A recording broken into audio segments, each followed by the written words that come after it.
saatnya kue kekuasaan kita nikmati. Oh begitu dong.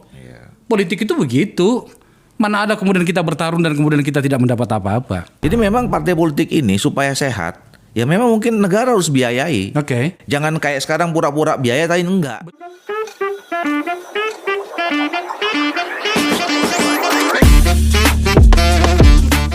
Tibalah saatnya kue kekuasaan kita nikmati. Oh begitu dong. Politik itu begitu. Mana ada kemudian kita bertarung dan kemudian kita tidak mendapat apa-apa. Di ruang publik itu telah beredar bahwa Golkar meminta, kalau tidak salah itu 5 kementerian. Ada beberapa teman yang mengatakan gini, dengan pencapaian dan perannya itu, apa enggak kurang itu. Tapi oke lah, kita gunakanlah ke 5 misalnya kan itu. Sebenarnya apa yang terjadi, bro? Menyampaikan rasa syukur kita, Pilpres kita ikut mengantarkan Pak Prabowo dan Pak Gibran menang, capaian Pileg luar biasa sukses. Maka kemudian dalam pidatonya Ketua Umum kami itu, ya kalau dihitung-hitung tadi pakai matematis, wajarlah kira-kira kalau kita dapat minimal 5 kira-kira begitulah ya gitu. Nah, tapi saya tidak tahu persis ya, karena yang paling tahu dan kami sudah menyerahkan urusan pembicaraan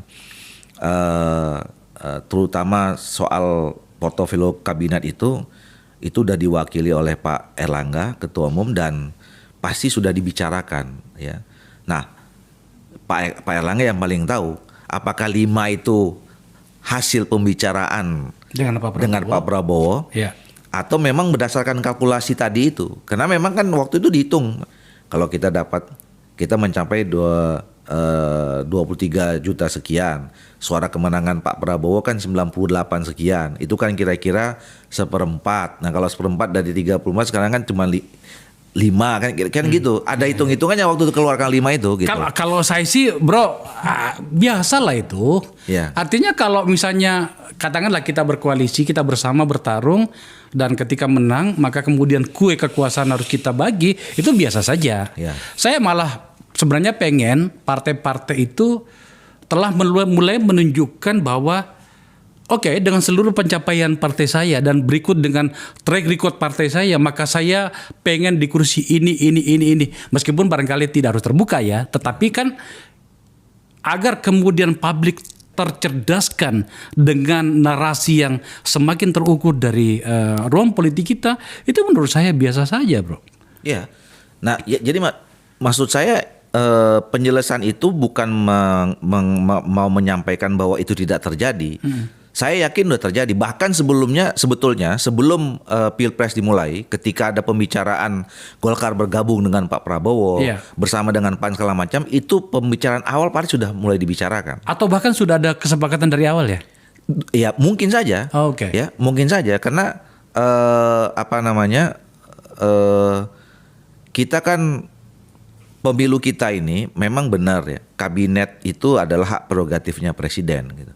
Tapi kita tahu bahwa pemilu berapa kali ini tidak pernah ada calon presiden yang diusung tunggal oleh satu partai politik karena memang mekanismenya tidak memungkinkan untuk itu. Makanya setiap presiden terpilih yang baru, mau tidak mau, suka atau tidak suka, pasti akan membicarakan itu dengan partai politik pendukungnya, pengusungnya gitu. Betul. Nah, kan kalau lihat pengalaman juga kan pembicaraan itu pasti sebelum itu udah ada juga, ya nggak mungkin lah, ya pasti kan ada ya itu biasa saja juga, ya kan harus ada take and give kan dalam politik. Makanya saya bilang kan gitu kan. katakanlah misalnya 5 ya, yang saya baca nih dari yang beredar dari teman-teman kita, komunitas kita itu ada 5. Pertama, Pak Ketua Umum sendiri tetap di. Sebenarnya kan usulannya itu bukan Menko ya, Menteri Utama ya.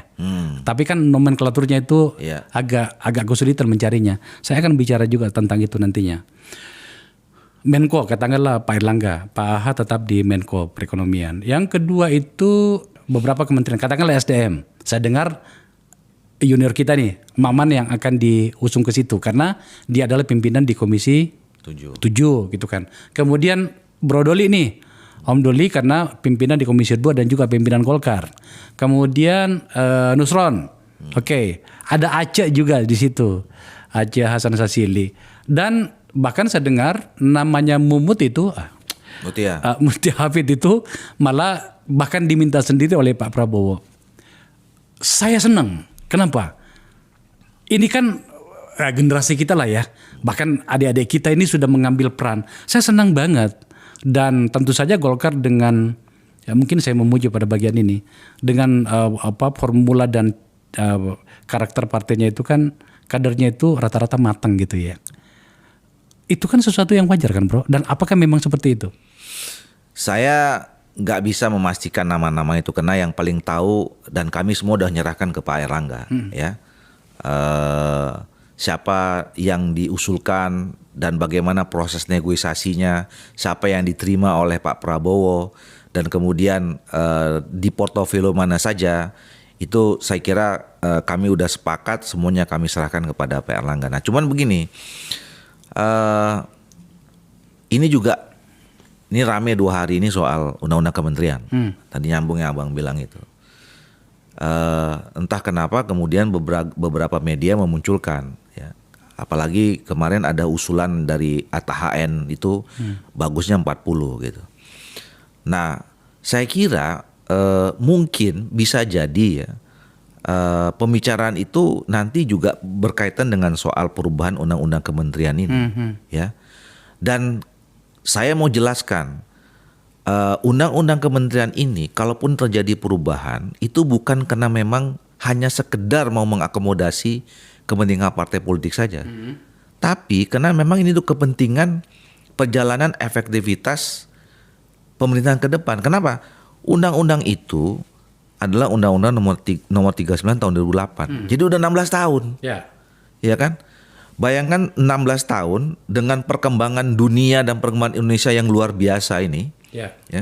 Kita nggak pernah mengalami perubahan tentang struktur kementerian kita, gitu loh. Nah, dan saya di Komisi 2 waktu itu memang memasukkan ke prolegnas. Tapi belum masuk ya kemarin ya? 5 tahun masuk. Jadi sama dengan Undang-Undang MD3.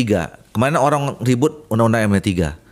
Kemudian sepi, muncul lagi ternyata teman-teman wartawan cek. Loh ini kok di Komisi 2 ada terdaftar di prolegnas Undang-Undang MD3.